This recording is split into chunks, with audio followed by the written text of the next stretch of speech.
Board exam শেষ হতে না হতেই সমস্ত বাবা মায়েদের একটা টেনশন হয়ে গেছে যে ছেলেমেয়েরা কী নিয়ে পড়াশোনা করবে, কোন স্ট্রিমে যাবে। এই র্যাট রেসটা চালু হয়ে গেছে। অমুকে সায়েন্স নিয়ে পড়েছে, ও ডাক্তার হয়েছে, ও ইঞ্জিনিয়ার হয়েছে। এই র্যাট রেসে তো এখন সবাইকেই ছুটতে হয়।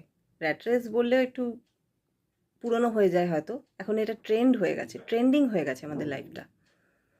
তো এই ট্রেন্ডিংয়ে নিজেদের গা না ভাসিয়ে নিজেদের ছেলে মেয়েদের উপর প্রেশার ক্রিয়েট না করে আমি বাবা মায়েদেরকে একটাই সাজেশন দেব যে আপনারা দেখুন আপনাদের ছেলে মেয়েরা কোন সাবজেক্ট পড়তে ভালোবাসে, তারা কিসে স্বচ্ছন্দ বোধ করে।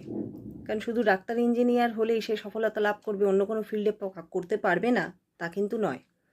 তাই তারা যেটা পছন্দ করে তাকে এনকারেজ করুন। দেখবেন যে যে সাবজেক্টটা ভালোবাসে তাতে কিন্তু সে সফলতা খুব তাড়াতাড়িই পায়।